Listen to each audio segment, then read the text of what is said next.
हे आमदार आहेत. अजित पवार यांचा अपघात किंवा विलिनीकरण हे ते बोलू शकतात आणि त्यांनी बोलतील. मला शंका येत आहे राष्ट्रवादी आमदार अमोल मिटकरी किंवा भुजबळ यांनीही संशय व्यक्त केले आहेत आणि महाराष्ट्राचे मुख्यमंत्री लोकांना सांगतात की याद राखा, तुम्ही धमकी कशाला देत आहेत, तुम्हाला वेदना का होत आहे, लोकांना दुःख आहे, त्यांना विश्वास बसत नाही आहे आणि शंका येणार. कोणीही राजकारण करत नाही. मोदी साहेब संसदेत येत नाही आणि काहीतरी होईल म्हणून संशय व्यक्त करतात. काय झालं का, तुम्ही अस्वस्थ का होत आहे, बाकी लोकांना संशय आला आहे तर मग काय झालं? मोदीबाबत संशय येतो ना, मग लोकांना संशय आला आहे तर मग राजकारण कुठे झाले आहेत?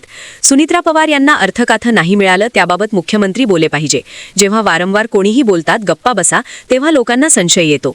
रोहित पवार काय बोलतील याकडे माझं लक्ष आहे आणि ते जबाबदारीने बोलतील. चौकशी काय सुरू आहे त्याबाबत मी बोलणार नाही. आता ठाकरे कुटुंब एकत्र आले ना, राजकारण मतभेदापलीकडे कुटुंबे असते. पवार आणि ठाकरे हे दोघे की महाराष्ट्राला मार्ग दाखवला आहे. शरद पवार हे भीष्म पिता आहेत आणि ते आता एकत्र परिवारात चर्चा करत असतील. ते कर्तव्य करत आहेत. ऑन मुंबई महापौर आम्ही रात संध्याकाळपर्यंत करू घोषणा या निवडणुकीसाठी. ऑन फाईल सिनेमा ज्यांनी काश्मीर फाईल, केरला फाईल बनवला आहे आणि कोट्या रुपये कमवले आहेत त्यांना माझं सांगणं आहे की आता याबाबत ही एफिस्टिल फाईल सिनेमा बनवा. देशाच्या जनतेकडून पैसा देऊ भारी सिनेमा होईल. अधिक विश्वासार्ह असेल म्हणून ते जे काय बोलतात ते तुम्ही ऐका, मी ऐकते. ते पण राष्ट्रवादी काँग्रेस शरद पवार पक्षाचे खासदार बजरंग सोनवणे यांनी अजित पवारांच्या मृत्यूविषयी आणखी दाट संशय उपस्थित केला आहे. त्यांचं असं म्हणणं आहे की त्यांचा संशय असा आहे की अजितदादांच्या विमानात काही कोणी बॉम्ब ठेवला होता का, कारण जेव्हा ते विमान आकाशात होतं आणि लँडिंगच्या वेळेस स्फोट झाला आणि क्रॅश झाल्यानंतरही अनेक स्फोट होतात. मला शंका येते, राष्ट्रवादी काँग्रेसचे आमदार आणि अजित पवारांचे निकटवर्ती अमोल मिटकरी यांनी शंका व्यक्त केल्या.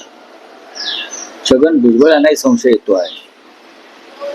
आता रोहित पवार जे त्यांच्या कुटुंबातले सदस्य आहेत प्रमुख, त्यांना संशय येतो आहे. खासदार बजरंग सोनवणे यांनी संशय व्यक्त केला आणि हा संशय येत असताना त्या संशयाचं निराकरण करण्याऐवजी महाराष्ट्राचे मुख्यमंत्री देवेंद्र फडणवीस असं म्हणतायत, आपण वाचलं असेल मृत्यूचं राजकारण म्हणजे दम देऊन सांगतायत याद राखा, अजित पवारांच्या मृत्यूचं कोणी राजकारण कराल तर याद राखा. तुमचा काय संबंध आहे? तुम्ही कशा करता धमकावताय?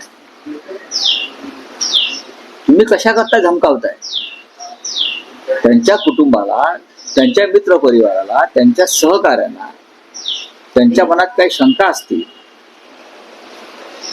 तर मुख्यमंत्री फडणवीस आणि भारतीय जनता पक्षाच्या नेतृत्वाला वेदना व्हायचं कारण काय? महाराष्ट्राला वेदना झाले अजितदादाच्या जाण्यानं.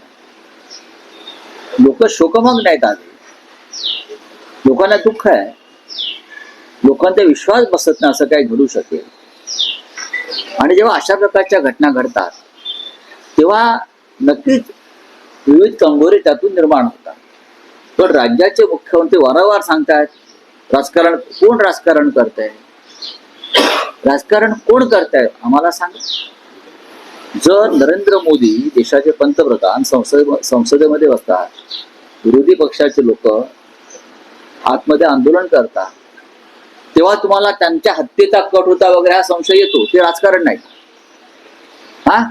तेव्हा तुमचे ओम बिर्ला आणि भाजपचे लोक काहीतरी अघटित घडण्याचा प्रयत्न करत शक्यता होती असा संशय व्यक्त करतात. जिवंत आहेत, प्रधानमंत्री व्यवस्थित आहेत, तरी तुम्हाला संशय येतो. मग एक माणूस आमचा महत्वाचा मृत्यू पावला अपघातात, त्याच्याविषयी जर कोणाला शंका आल्या तर तुम्ही अस्वस्थ का होताय? काय तुमचा काय त्यात हात आहे का सगळ्यांचा? हाच संशय. हे जे रोहित पवार असतील, इतर काही असतील, त्यांच्या मनात शंका बहुधा यासाठी असतील की वारंवार म्हणतात ते राजकारण करू नका.